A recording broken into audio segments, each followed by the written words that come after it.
the template. And correction, the template is actually, here, let me grab a flashlight so I can show you guys. I pulled the socket out, but the template is actually the black and yellow wires. That one is for the template, and it's actually to the right, in the right hole. So you'll notice that the metal hole is not used. You could install a socket in there if you wanted to. And then the left hole is the one for the premium only mode. And then if you look at it, that one is the white and red and the yellow wire. So that's that socket. So what I'm going to do, since there's no white and red wire on this harness, I'm gonna I put my hand in there, and you can actually go in, and I just cut open a little bit here, and I'm gonna cut that white and red wire completely out of there, and I'm gonna solder it onto a new wire, and then I'm gonna run the wire in the harness in here, right down to there, in here, and then down to the bottle. So basically, as the plunger moves down, it gets closer to the resistor and closes the loop, and then that triggers the light to come on. So it's pretty simple. The only thing is, I don't want to remove this. It'd probably be easier if you guys remove this whole panel. The reason why I don't want to remove it is my wrap kit is over these little holes here. This one, I think, yeah, that one right there. See, it's right here, and I'd have to remove it, and I don't want to. So I'm gonna start to do the work, and I'll keep you posted. Alright, so I'm back. As I stated before, you know, it's kind of hard to, you got to put your hand in there and remove it, and I can't really see in there, so I don't know if this wire, by the way, it's white and orange, it's not white and red. I can't see if it's plugged into, if it goes actually in the harness. Maybe it goes in the harness and it changes color, right, where the connection is. However, when I did my test here, I couldn't find any resistance. What I did is I took the resistance reading from the temp bulb. I think came up to 30 ohms or something like that.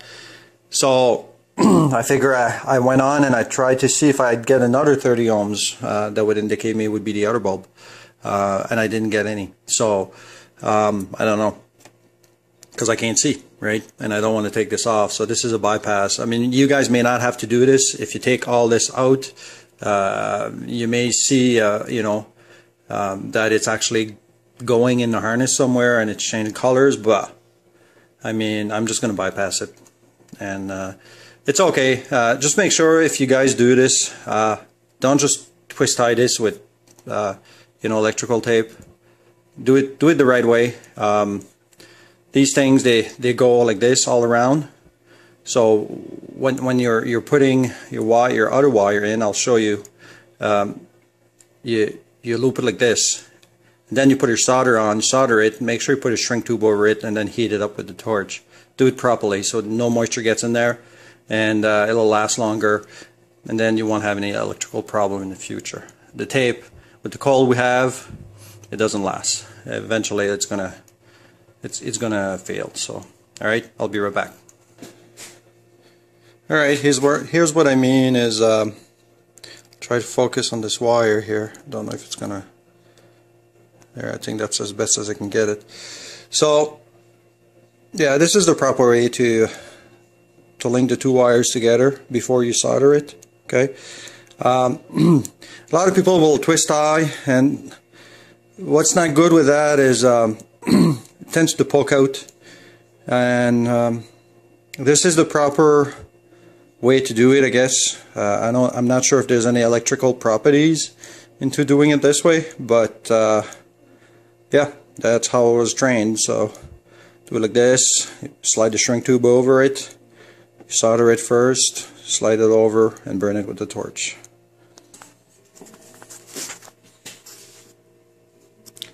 Alright, so I've soldered it together. It's a nice solder there. The little trick too is wait till it cools off a bit before you slide this over, because if it's still hot and there's a little piece of metal or something that tries to stick to it, it'll stick and you'll have a hard time pushing it. So you push it, you shrink wrap over, and just gonna, don't mind the mess. I got 10 things on the go. There we go. Alright. So we'll just, it's a little heat like that, just on each side. There we go. There. It's a really nice one. Yep. Alright, so that connection is now, you know, soldered together, sealed. No water can get in there. That's the proper way to do it. Alright, so I'm back. Actually, I didn't think a while ago, but if you cut down all the tie wraps, you'll be able to push that harness in there. So you can get the two of them out. And yeah, it turns out my suspicions were right. Look at this, there's only 3 wires there. So, and then in this one, well, you have 4, right? So 1 extra for that bulb. So either you cut this, or there are some kits available, you can add some pins in there if you want to really do it fancy, but this should work too. So yeah, so you can, my hand just fits in there, and I went in the back and I pulled it. And so if you cut all the tie wraps down, you guys should be able to pull that out, and it'll be way easier to work. Alright, so I'm going to show you a little test that I used just to make sure everything was working before we go any further. So the yellow wire is your live wire, and the brown is the ground. So what I did is I put 1 wire in there, right, for the positive. And this is the ground coming out of the bulb that we hooked up, and then I'll just use this little 9-volt battery, you see here, and I'll just use this battery just to see if the bulb comes on, right? So let's see here, 1 positive and 1 negative.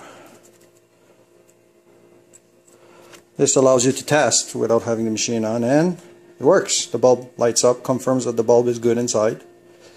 So another test too, I could have just read the ohms, you know, but this confirms everything's working, and now the only thing to figure out is to make it work with that little sensor in the bottle, and I'm gonna have to run the wires right up to there too, so I'll be back. Alright, so I ran the wire inside the harness here all the way down.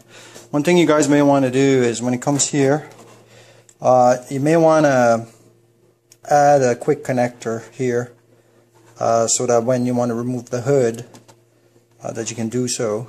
I didn't.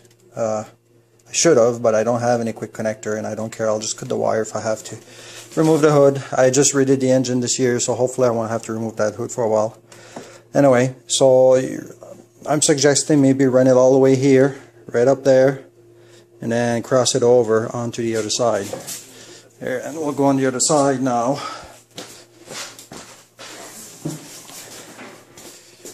Alright, and I have the oil sensor here, and what I'm going to do is get one of the black wires. I'm trying to hold the camera at the same time, it's not the best, but so I'll get this black wire here.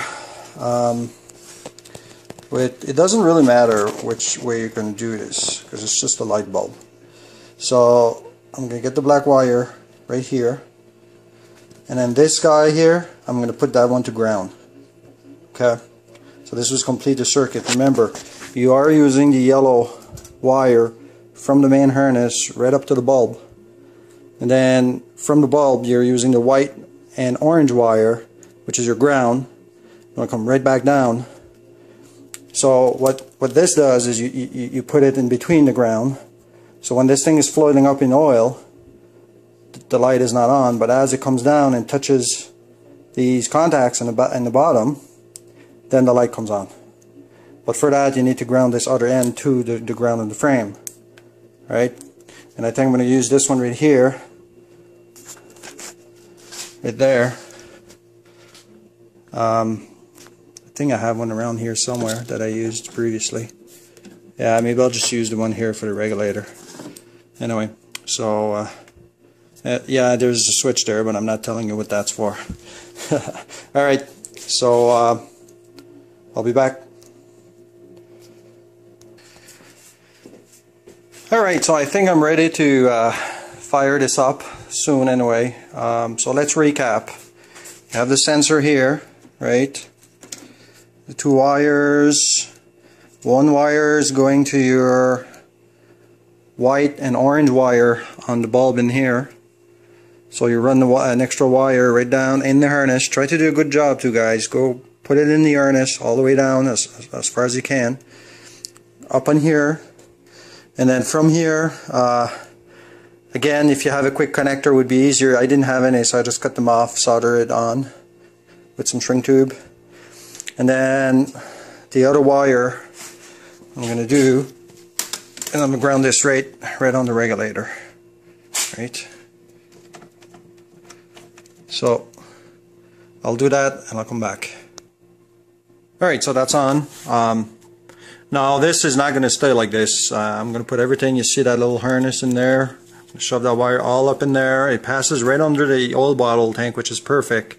And then from there the sensor is going to be in there, and everything should be kept away from exhausts, anything that's hot. So the best bet is to use the existing wiring harness and put everything in there. But this is for a test, so I'm not sure if this is going to light up or not.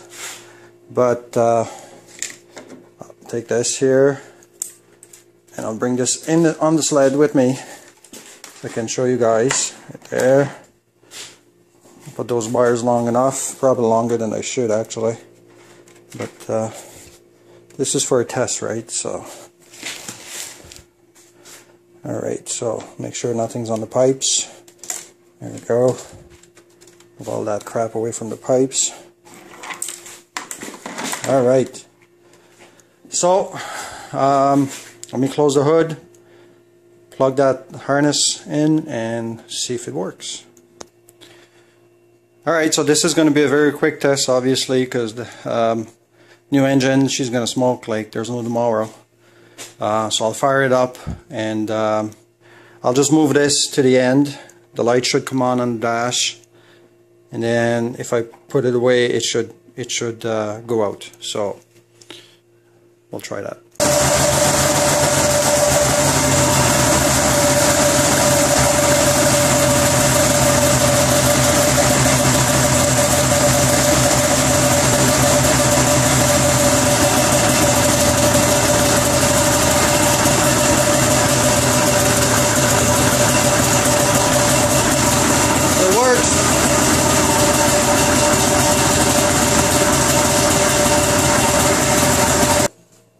Alright, so as you guys see, that worked. So I'm going to put everything back together. If you guys have any questions, just shoot me a PM or just reply in the forum. I'll answer you as soon as I can. Okay, bye.